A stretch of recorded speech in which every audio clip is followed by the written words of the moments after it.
कई माननीय सदस्यों की बात सुनने से ऐसा लग रहा है जैसे यह जो संशोधन लाया गया वक्फ बोर्ड के कानून में यह मुसलमान विरोधी है। कहां से ये मुसलमान विरोधी है? कौन सा इसका कानून मुसलमान विरोधी बताता है? वक्फ बोर्ड कैसे बना? वक्फ बोर्ड किसी कानून से बना है और कानून से बना हुआ कोई भी संस्था अगर निरंकुश होगा तो उसमें पारदर्शिता लाने के लिए सरकार को हक है, अधिकार है कानून बनाने का। अरे वाह, अरे वाह, वाह! इसलिए इस बिल को आना चाहिए, पारदर्शिता आनी चाहिए। संस्था में कोई भी संस्था पारदर्शी तरीके से काम करे। सेकुलरिज्म उनके लिए नारा है, वो वोट के लिए राजनीति करते हैं। न उनको देश से मतलब है न मुसलमानों से मतलब है। हमारी पार्टी जो करेगी वो लोकसभा में करेगी, मीडिया के माध्यम से नहीं करेगी। वक्फ बिल पास होने का समय हो गया मुकर्रर। कल दोपहर 12 बजे से वक्फ बिल पर होगी बहस। फ्लोर लीडर के साथ बैठक तय।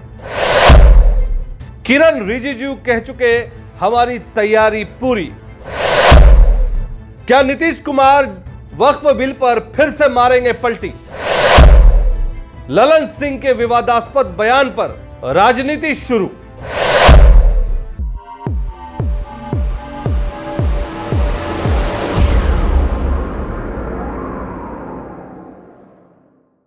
वक्फ बिल को लेकर जो इंतजार की घड़ी थी अब वो खत्म होती नजर आ रही है।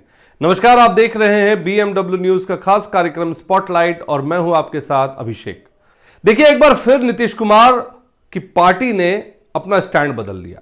हम ऐसा क्यों कह रहे हैं? क्योंकि ललन सिंह के एक बयान के आने के बाद काफी सियासी गलियारों में हलचल तेज हो गई है कि क्या नीतीश कुमार फिर से पलटी मारेंगे तो वक्फ बिल पर क्यों पलटी मारेंगे? जबकि यही जदयू के जो नेता है ललन सिंह, इन्होंने पार्लियामेंट में जब जेपीसी में बिल गया था, वक्फ बिल का जब जेपीसी भेजा गया था, इन्होंने आधे घंटे तक लेक्चर दिया था वक्फ बिल को लेकर। क्या तब इन्हें मुसलमानों का ख्याल नहीं आया? क्या मुसलमानों को ये बरगला रहे हैं? क्योंकि जब ये कहते हैं कि हम आपको थोड़ी बताएंगे, हमारा स्टैंड जो होगा हम राज्यसभा लोकसभा में देंगे। अरे आप क्या कर रहे हैं? आप क्यों बरगला रहे हैं लोगों को? जो लोग आपसे उम्मीद लगाए बैठे हैं, जो मुसलमान उम्मीद लगाए बैठे हैं कि नीतीश कुमार इस पर कड़ा स्टैंड लेंगे, उस स्टैंड को आप क्लियर नहीं कर पा रहे हैं। आखिर कारण क्या है? तो देखिए, कारण यह है कि किरण रिजिजू ने भी कह दिया कि हम पूरी तरह से तैयार हैं और वक्फ बिल लागू होकर रहेगा। ऐसा क्यों है? क्योंकि देखिए, सांसद जो हैं वो 293 सांसद एनडीए गठबंधन के साथ हैं और अगर विपक्ष की बात करें तो महज 239, जिसमें कई तो विदेश यात्रा पर है। विपक्ष में डिसिप्लिन की कमी की वजह से या यूं कहें कि विचारधारा में भेदभाव की वजह से विचारधारा का ना मिलना एक बड़ी वजह है कि ये लोग एकजुट नहीं हो पा रहे हैं। और यही वजह है कि 293 सांसदों का जब समर्थन एनडीए को जब मिलेगा तो वाकई में बिल को पास कराना आसान सी बात हो जाएगी। लेकिन क्या बड़ी वजह है कि नीतीश कुमार जो है अपने स्टैंड को बार बार क्लियर नहीं कर पाते हैं? तो देखिए, जो बिल है उसमें संशोधन की बात को जो लेकर कहा जा रहा है उसमें यह बातें हैं कि जो वक्फ का मसला अब तक जो फंसा हुआ है, जो जमीनें उन्होंने अधिग्रहण की हैं, उन पर जो फंसा हुआ मसला है, उसको लेकर वक्फ बिल में संशोधन की बात कही गई थी, जिसको लेकर नीतीश कुमार और उनकी पार्टी ने स्टैंड लिया था कि उनको छोड़कर उसके बाद जो अब तक अधिग्रहण हो चुकी है जमीनें या जिस पर अधिपत्य जमाते हैं वक्फ के लोग, तो उनको छोड़कर अब जो नए सिरे से अगर कुछ होगा तो उस पर वक्फ कानून लागू हो, जिसको लेकर संशोधन है। लेकिन बड़े ताज्जुब की बात है कि जब वो संशोधन अब उससे लागू होगा और उन चीजों पे नहीं लागू होगा जो पहले अधिग्रहण हो चुके हैं, वक्फ की जो प्रॉपर्टियां जो पहले उन्होंने ले रखी है उस पर अगर लागू नहीं होगा तो उनका क्या, जो बेचारे पहले से इस उम्मीद में हैं कि मेरी जमीन फ्री हो जाएगी, हमारी वो जमीन जिन पर वक्फ ने जबरदस्ती कब्जा जमाया है वो जमीनें फ्री हो जाएगी, तो उसको लेकर तो पूरी तरह से, एक तरह से देखा जाए तो वो पूरी तरह से निगेटिव बैलेंस हो जाएगा, लोगों का एक नेगेटिव इंपैक्ट पड़ेगा और एक तरह से कहा जाए तो ये पूरी तरह से न्याय नहीं होगा उन लोगों के साथ जिनकी जमीनें वक्फ के बोर्ड के तहत आती है। दूसरा एक बड़ा कारण यह है कि नीतीश कुमार को लग रहा है कि वक्फ बिल कानून को लेकर जो मुसलमान उनके साथ विरोधाभास रखते हैं, जिन्होंने उनको उनकी इफ्तार पार्टी को नकार दिया, उनके पार्टी के फंक्शन में नहीं आए, तो ऐसी सारी बातें जो है उनको डरा रही हैं कि कहीं बिहार के विधानसभा चुनाव में मुसलमानों का वोट उनसे खिसक ना जाए। क्योंकि एक तरफ राजद के लोगों से भी ये मुसलमान का वोट खिसकता नजर आ रहा है, क्योंकि जनसुराज के साथ बहुत सारे मुसलमान हैं जो साथ जा रहे हैं। तो ऐसे में नीतीश कुमार को भी ये डर लग रहा है, क्योंकि मुसलमानों की अगर बिहार में आबादी की बात करें तो 17% से ज्यादा मुसलमानों की आबादी है। और ये वोट बैंक ऐसा है, अगर ये वोट बैंक किसी के साथ होता है तो यकीन मानिए उसका पलड़ा भारी होगा। और यही वजह है कि जब मुसलमानों की बात आती है तो सभी लोग मुसलमान कैटेगरी को, मुसलमान समुदाय को लुभाने में लग जाते हैं। लेकिन वक्फ का ऐसा मुद्दा आ गया है सामने जिसकी वजह से नीतीश कुमार भी कुछ नहीं कर पा रहे हैं। ललन सिंह के बयान को अगर आप देखिएगा तो ललन सिंह के बयान में भी काफी विरोधाभास है। एक व्यक्ति जो पार्लियामेंट में आधे घंटे तक यह भाषण देता है कि वक्फ बिल पे किस तरह से संशोधन होगा या क्या चीज हो रहा है, उसको समर्थन कर रहे हैं वो, और अचानक से कहते हैं मीडिया में आके हम आपको क्यों बताएं। अरे भाई, आप अपना स्टैंड तो क्लियर करिएगा। ये क्यों भ्रम में रखे हैं मुसलमानों को?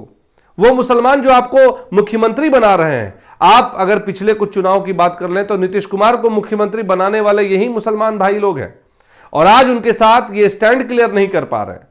मुसलमानों ने इसीलिए इनकी इफ्तार पार्टी को भी नकार दिया। तो नीतीश कुमार को यह तय करना होगा, और इसीलिए बिहार में लोग कहते हैं कि नीतीश कुमार पलटू मार है। तो नीतीश कुमार अगर पलटू मार नहीं है तो अपना स्टैंड क्यों नहीं क्लियर कर रहे हैं? मुसलमानों को क्यों बरगला रहे हैं? ये तमाम बातें ऐसी हैं जो आने वाले वक्त में बिहार विधानसभा चुनाव में मुसलमान नीतीश कुमार से करने वाले हैं। इसलिए जदयू के जो भी लोग हमारी इस खबर को देख रहे हैं वो इस बात से अपने आप को तैयार करें कि उनके जवाब क्या होंगे बिहार विधानसभा में जब वो मुसलमान समुदाय के बीच वोट मांगने जाएंगे। उनका क्या स्टैंड होगा? क्योंकि नीतीश कुमार, ललन सिंह का जब स्टैंड इस तरह से सामने आता है तो आखिरकार यही बात होती है कि ये लोग सिर्फ और सिर्फ धुर्त बना रहे हैं। आरजेडी पे आरोप लगते रहे हैं कि मुसलमानों को, अभी अगर आपको हम कुछ दिन पहले की बात दिखाएं तो अशफाक करीम जो एक बड़े नेता है राजद के, उन्होंने भी कहा था एक ईद मिलन समारोह में, बाद में उन्होंने अपना खंडन किया था, लेकिन कुछ ही दिनों के बाद वो फिर जदयू में शामिल हो गए थे। उन्होंने कहा था कि मुसलमानों के लिए लालू प्रसाद यादव और उनके परिवार ने कभी कुछ नहीं किया, राजद ने कभी कुछ नहीं किया मुसलमानों के साथ। उसके बाद उन्होंने खंडन किया था, हमसे जिरा भी करी थी कि आपने ये खबर कैसे चला दी, हमें ये सूत्रों के हवाले से खबर मिली थी। उसके बाद हमसे उन्होंने खंडन की बातें करी, उन्होंने खंडन करा हमारे चैनल के माध्यम से, लेकिन बाद में 2 ही दिन के बाद वो जदयू में चले गए। तो ये पूरा स्टैंड दिखाता है कि मुसलमान के अंदर कितना आरजेडी के लिए और जदयू के लिए, अब जो जदयू के लिए बात करें तो जदयू के लिए भी इन वक्फ बिल को लेकर जो स्टैंड है वो क्लियर नहीं होता नजर आ रहा है। इसलिए मुसलमान समुदाय काफी नाराज है। और अब जो बड़ी बात मैं आपको बताने जा रहा हूं, कल यानी कि कल इस बिल को पेश किया जाएगा और 12 बजे के बाद इसे पेश किया जाएगा। पूरे 8 घंटे इस पर बैठक होगी और 8 घंटे में शाम के 7 बजे से अमित शाह और मोदी, प्रधानमंत्री मोदी इस बिल पर अपना वक्तव्य रखेंगे और फिर शाम होते होते इस बिल को पास कर दिया जाएगा।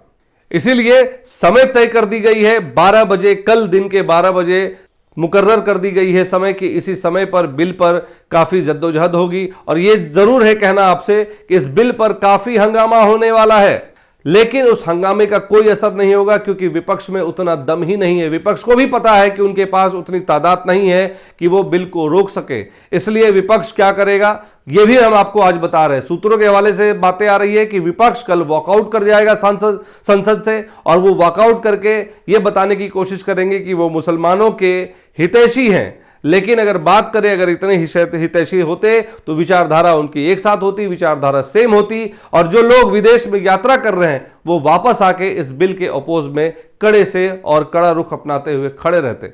बाकी की तमाम खबरों के लिए बने रहे बीएमडब्ल्यू न्यूज के साथ। इस खबर को देखने के बाद इस अपने कमेंट, अपने सुझाव कमेंट के माध्यम से हम तक जरूर साझा करें और बने रहे बीएमडब्ल्यू न्यूज बिहार के साथ। धन्यवाद।